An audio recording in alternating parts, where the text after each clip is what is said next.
Jail جانا بھی انبیاء کی سنت ہے، مگر اس کے لیے ظرف چاہیے. اور یوسف علیہ السلام نے تو خدا سے جیل مانگی. جب دیکھا کہ میرے کردار کو داغدار کرنے کے لیے مصر کی نسوانیت سازشیں کر رہی ہے، مصر کی بیمار دوشیزگی مصر کی بیمار دوشیزگی سازشیں کر رہی ہے.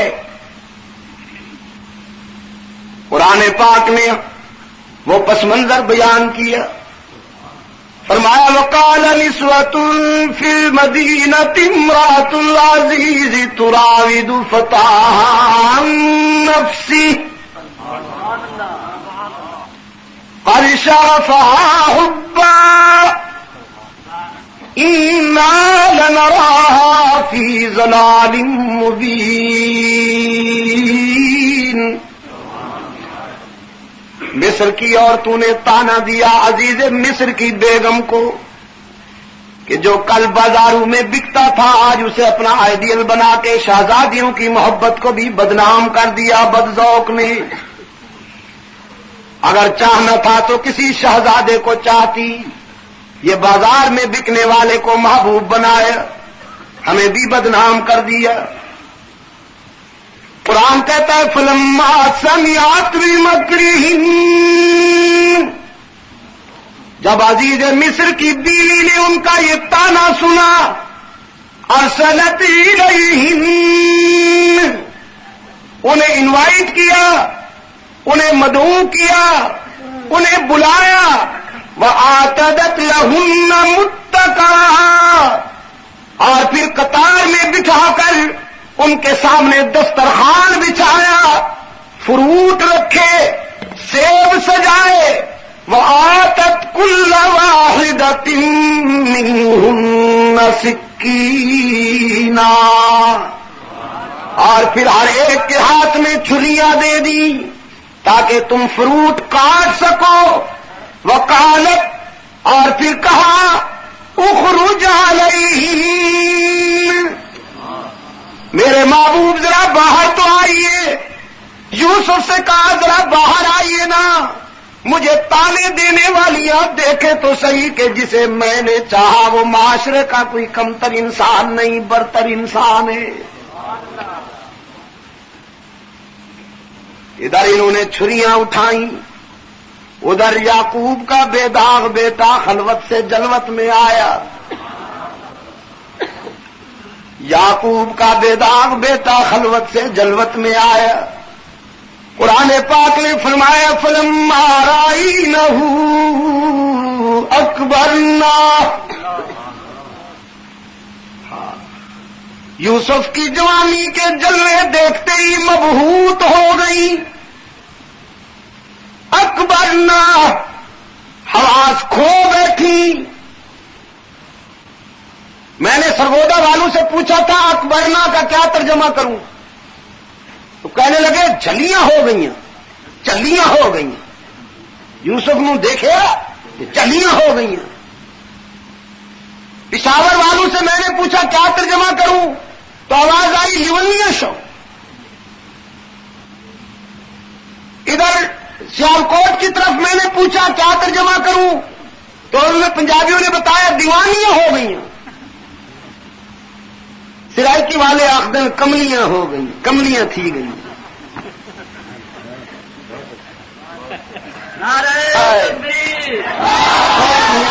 تو ہی مستانہ ہے، کملیا ٹھہر. حسن پیغمبر کو دیکھ کر دیوانہ ہونا پرانی رسم ہے. آج بھی کبھی کبھی کوئی آواز آ جاتی ہے چھڈو جی اسی تو حضور دے دیوانے کیرور پکا کے روشن ضمیرو. یاد رکھنا میری اس گزارش کو، زندگی میں نہ معلوم پھر ملاقات ہو یا نہ ہو. یاد رکھنا میری اس گزارش کو کہ نظریاتی سفر میں پیغمبر کو دیوانوں کی نہیں فرزانوں کی ضرورت ہے. رسول اکرم صلی اللہ علیہ وسلم نے بڑی دقت سے کہا ہے اپنے رضاکاروں سے، مجھے اس طرح نہ چاہنا جیسے عیسائیوں نے حضرت عیسیٰ کو چاہا، مجھ سے اس طرح محبت نہ کرنا جیسے یہودیوں نے حضرت عزیر سے محبت کی کہ ان کی ابدیت و بشریت کا انکار کر بیٹھے.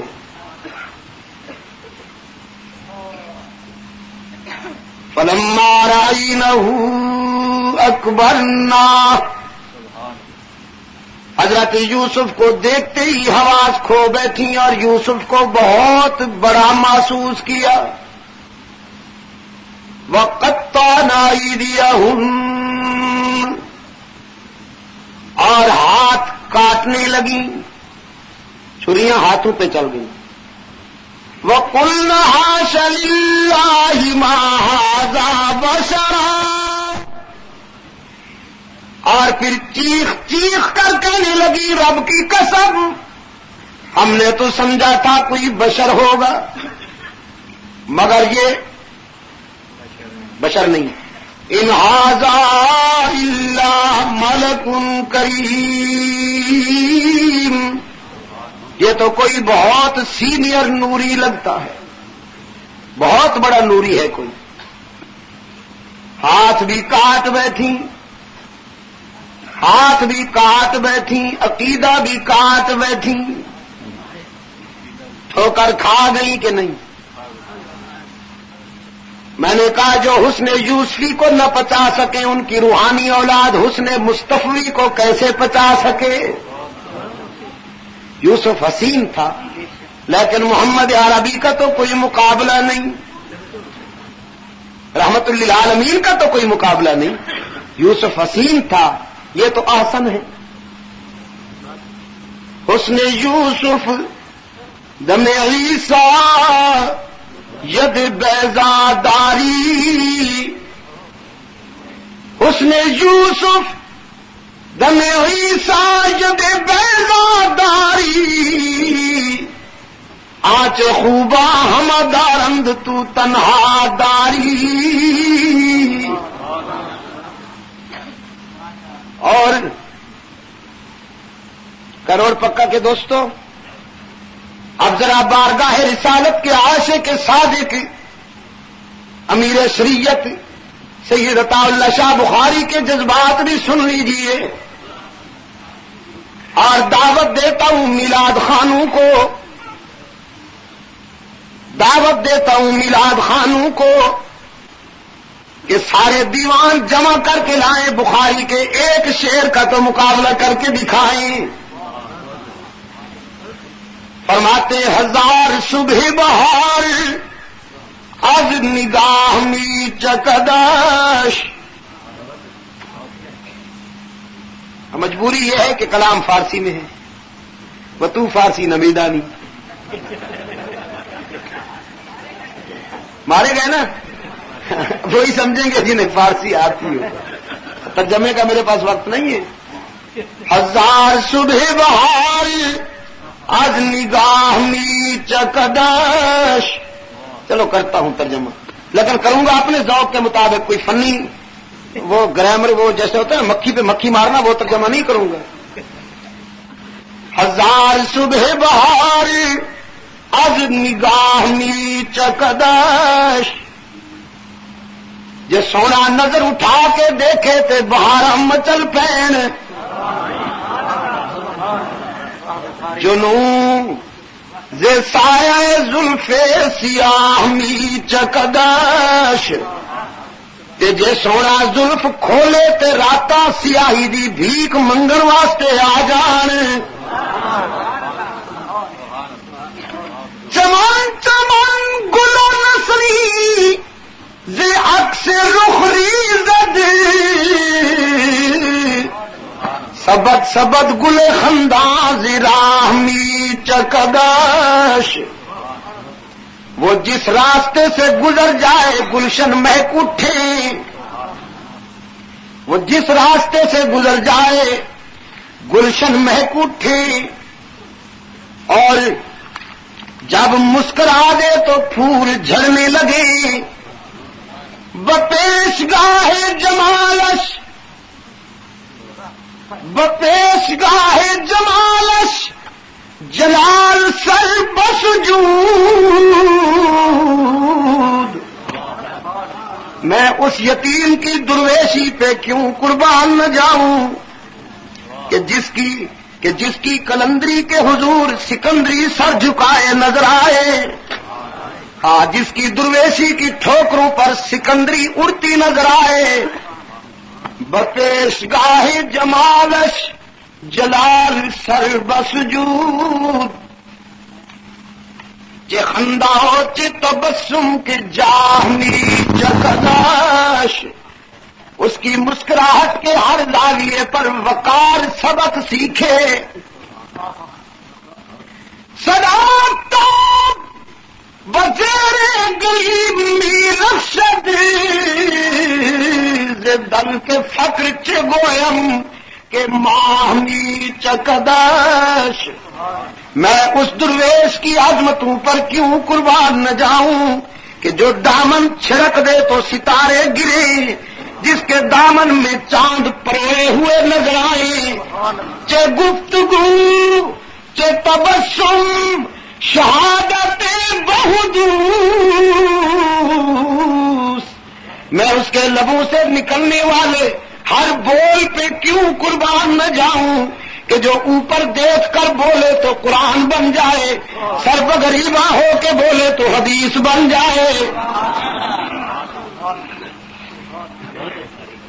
چے گفتگو چے تبسم شہادت بہدوس نور چہرہ قدم را گواہمی چکداش، میں اس یتیم کی درویشی پہ کیوں قربان نہ جاؤں کہ جن ذروں کو اس کے قدم لگ جائے ستارے ان ذروں سے روشنی کی بھیک مانگے، تکبیر دار ختم نبوت، ہاں فرماتے نگاہ کنید ببخت بلند بے وزنے،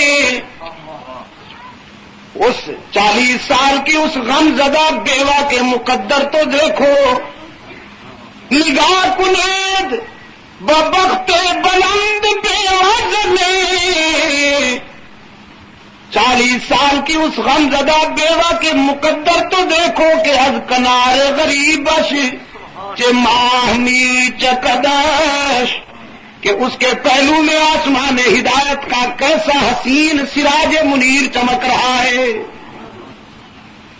وہ سراج منیر جو فخر رسول ہے، مولا کل ہے، ہادی سبل ہے، وہ سراج منیر جو حسینوں میں احسن ہے، شریفوں میں اشرف ہے، وہ سراج منیر جو امام الانبیاء والمرسلین ہے، رحمت للعالمین ہے، راحت العاشقین ہے، مراد المشتاقین ہے، وہ سراج منیر جو رہبر و رہنما ہے، بدر الدجا ہے، شمس الضحیٰ ہے، خیر الورا ہے، احمد مجتبیٰ ہے، محمد مصطفیٰ ہے، وہ سراج منیر کہ جدھر سے گزر جائے راستے مہکا دے، وہ سراج منیر کہ جس کے اٹھنے سے آسمانوں کو بلندیاں ملے، جس کے بیٹھنے سے زمین کو وسعتیں ملے، وہ سراج منیر کہ جس کے پسینے سے گلشن مہک اٹھے، وہ سراج منیر کہ جس کی مسکراہٹ کا ہر زاویہ جنت کی بہار بن جائے، جس کے غصے کے آگے جہنم ابلتی نظر آئے۔ اور آخر میں کیا کہتے ہیں کہ بتو ندی میں سیاہ رو چے ماجرا گویدی، بتو ندی میں سیاہ رو چے ماجرا گویدی، جزی کے اثر ہرمو گناہ می چکداش، تیرا تو یہ عالم کہ تو حسن کائنات کا نقطہ انتہا نظر آتا ہے، اور میرا یہ عالم کے دامن گناہوں سے بھر کے کھڑا ہوں۔ ہاں تو کجا من کجا، میرے عزیز دوستوں، جو جنس حسن یوسفی کو نہ بچا سکی، حسن مصطفی کو کیسے بچاتی؟